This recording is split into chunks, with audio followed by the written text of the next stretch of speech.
Hello. आज हम परमेश्वर की बात करेंगे और हमारा क्या प्रतिभाव है। परमेश्वर हमको कौन सी नज़र से देखते हैं। परमेश्वर महान है। परमेश्वर वो है जिसने सब कुछ रचाया।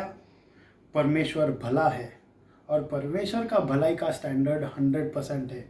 उनके स्तर के हिसाब से ही हम खुद को तुलना में डाल सकते हैं कि परमेश्वर तू बोलता है कि ये सच है, तू बोलता है कि ये भला है, इसीलिए वो चीज़ भला बन जाता है।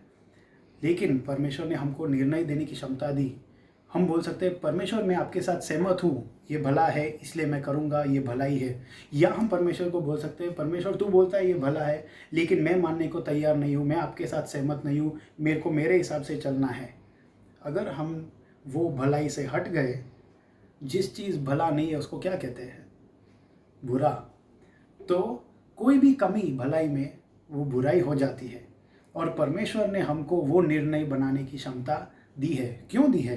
क्योंकि परमेश्वर हमसे प्रेम करते हैं और प्रेम तभी हो सकते हैं जब दो दो व्यक्ति का सवाल आता है।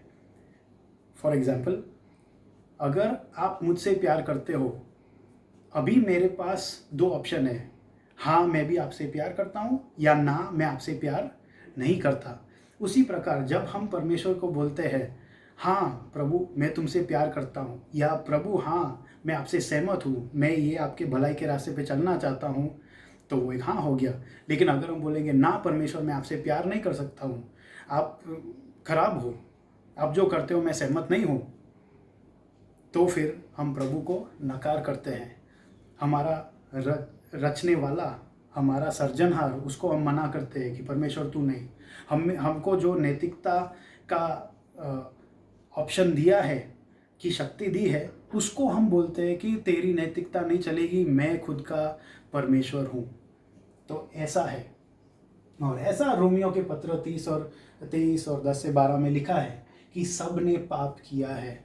हम सब ने, मतलब एक भी व्यक्ति इसमें से बाहर नहीं है, सब इसमें शामिल है। ने पाप मतलब गुनाह किया है। हम सब ने गुनाह किया है। हम खुद के रास्ते पे चल बसे। हमने बोला प्रभु आपके भलाई मेरे को नहीं चाहिए। इसका मैं एग्जांपल दे सकता हूँ। फॉर एग्जांपल, मैं नौकरी करता हूँ, मेरे बॉस ने कुछ करने को बोला, मैं वो कर नहीं पाया, ठीक है, और मैं बॉस के पास जाके बोला कि मैंने तो कर दिया, मेरे वो दोस्त है उसने नहीं किया है इसलिए काम पेंडिंग है। अब ये झूठ हुआ या सच हुआ? ये झूठ हुआ। लेकिन मैंने झूठ बोला क्यों? मैं सच्चाई तो जानता हूँ। सच्चाई अच्छी चीज़ है, भली चीज़ है, भला चीज़ है, वो मैं जानता हूँ। तो उसका मतलब मेरी प्राथमिकताएं कहीं और है।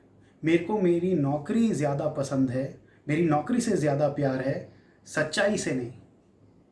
उसका मतलब मैंने निर्णय बनाया कि नौकरी में सच्चाई से ऊपर है और मैंने इसमें गुनाह किया नैतिकता के तौर से। क्योंकि दूसरों को देखते मैं तो बोलता हूँ हो इसने तो सच्चाई छोड़ दी, ये इसकी नैतिकता कहाँ है? सच्चाई के कदम लेने चाहिए, सच्चाई के पथ पर हमें चलना चाहिए।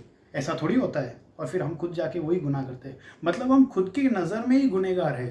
परमेश्वर को भी करने की ज़रूरत नहीं है न्याय हम पर। हम खुद के नज़र में ही गुनहगार है। हम बोल सकते हैं तेरा सच मेरा सच नहीं है, लेकिन अगर ये एग्जाम्पल लेंगे, हम जो सोचते हैं वही हमारी नैतिकता बनती है और हमारी नैतिकता के नियम के हिसाब से भी हम गुनहगार है।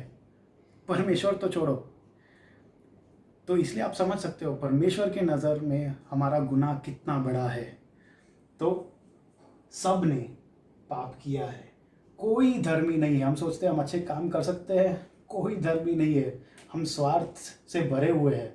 बहुत सारी चीज़ हम इसलिए करते हैं ताकि लोग हमको देखें, या फिर हमको कुछ इन्फ्लुएंस मिले, हमको कोई प्रभाव मिले। कोई धर्मी नहीं है, एक भी नहीं। उसके आगे ये भी लिखा है कि भलाई करने वाला कोई नहीं है, समझदार कोई नहीं है, परमेश्वर को खोजने वाला कोई नहीं है। मतलब सब पाप में डूबे हुए हैं, मैं भी और इंसान, पूरे इंसान। उसका मतलब कानून और नियम को हमने तोड़ दिया है पूरी तरह से। ये एक मोती के हार के समान है। मान लो हमने अच्छे काम किए, मोती आया, अच्छा काम किया दूसरा मोती, अच्छा काम किया तीसरी मोती, और ऐसे हमारा जीवन है मान लो। लेकिन हमने कानून भी तो तोड़ा है। मतलब एक कैंची लेके खाली एक ही साइड से काटो, क्या वो मोती रहेंगे वो हार में? ज़रा भी नहीं, सब गिर जाएंगे। उसी प्रकार जब हम एक भी पाप करते हैं या हज़ारों पाप करते हैं, तो हम सब करते ही है, तो आप सोच सकते हैं कि क्या अच्छे कर्म बुरे कर्म को मिटा सकते हैं? नहीं, हमारे अच्छे कर्म भी बुरे बन जाते हैं। क्योंकि मान लो एक गिलास गटर का पानी है, ये पानी है, इसमें से खाली इतना ही गटर का पानी है 1%, और दूसरा 90% 99% है अच्छा पानी। इतना ही बुरे काम है, इतने सारे मेरे अच्छे काम है, क्या आप पियोगे ये पानी? ज़रा भी नहीं। और गटर का पानी को क्या करने में आएगा? फेंक देने में आएगा। तो उसी प्रकार अगर हम पानी को फेंक देते हैं, हम बोलते हैं ये गंदा है, चाहे वो 99% प्योर क्यों ना हो, तो क्या हमारे अच्छे कर्म चलेंगे परमेश्वर के सामने? वो तो भला है, उस भला है इसलिए वो न्यायाधीश भी है, और कोई न्याय कर ही नहीं सकता है, क्योंकि उनमें खुद में कमियां होगी, परमेश्वर में कमियां है ही नहीं, वो एकदम न्याय है। और फिर हम देखते हैं कि परमेश्वर जो हमारा पिता है वो न्यायाधीश भी है, तो उनके प्यार से वो हमको बचाना चाहते हैं। तो उन्होंने एक मार्ग बनाया, विश्वास के द्वारा अनुग्रह ही से। एफिसियों का पत्र 2 और 8 और 9 ये कहता है कि प्रभु यीशु मतलब परमेश्वर इंसान बने, निष्पाप जीवन जिए, मतलब कोई पाप उन्होंने किया ही नहीं। जो जीवन हमें जीना चाहिए था उन्होंने जिया, हम तो जी नहीं सकते वो लाइफ, लेकिन परमेश्वर जिए। और फिर वो मरे क्रूस पर, मतलब सबसे बड़ी खराब परिस्थिति उनको हुई, सबसे भला इंसान को मृत्यु सहन करनी पड़ी, वो भी क्रूस पर। जो मृत्यु हमें भुगतनी थी वो प्रभु यीशु ने ले लिया उन पे। उसका मतलब ये हुआ, जब हम विश्वास करते हैं और हम बोलते हैं कि परमेश्वर मैं प्रभु यीशु के पास आता हूँ, मैं प्रभु यीशु में विश्वास करता हूँ, तू मेरे जीवन का राजा बन, तब हम ये बोलते हैं कि परमेश्वर जो जीवन मैं जिया वो प्रभु यीशु पे आ गया है, और परमेश्वर प्रभु यीशु ने जो जीवन जिया वो मेरे पे आ गया है। मतलब प्रभु यीशु के अच्छे काम मेरे पे आए और मेरे बुरे काम प्रभु यीशु पे गए। उसका मतलब क्या हुआ? जो मृत्यु मेरे को सहन करनी पड़ी वो प्रभु यीशु ने सहन की मेरे बदले। इसलिए परमेश्वर के अनुग्रह ही यहाँ पे कार्यशील है। मतलब उनके अनुग्रह से हम उनके साथ जीवित हो सकते हैं हमेशा के लिए। बहुत लोगों को खाली स्वर्ग चाहिए और ये सब अच्छी अच्छी चीज़ें जो स्वर्ग में मिलती है। नहीं, क्या हम परमेश्वर से इतना प्यार करते हैं कि हमें परमेश्वर चाहिए? तो परमेश्वर हमको उनके संग ले जाएंगे कि प्रभु यीशु तूने इतना महान बलिदान दिया है कि तूने प्यार दिखाया। प्रभु मैं प्रतिभाव में बोलता हूँ, हाँ मैं भी तुमसे प्यार करता हूँ।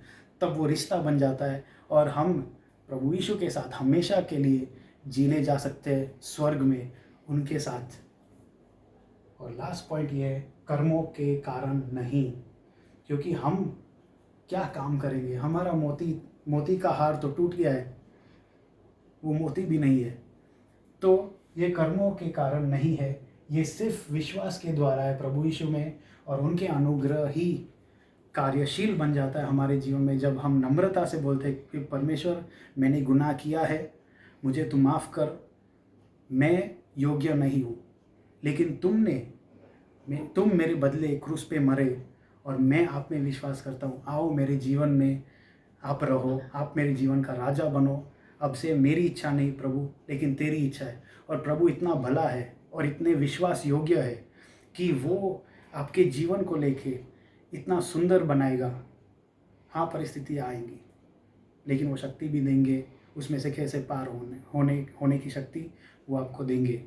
हाँ, कई बार हमको वो परीक्षण आएगी, टेस्ट आएगी कि हाँ ये करूँ या वो करूँ, तब हमको बोलना है नहीं प्रभु मेरी इच्छा नहीं, ये अच्छा नहीं होगा मेरे लिए, लेकिन प्रभु तूने बोला है ये भला है, ये आपका रास्ता है, मैं उस पर चलूँगा।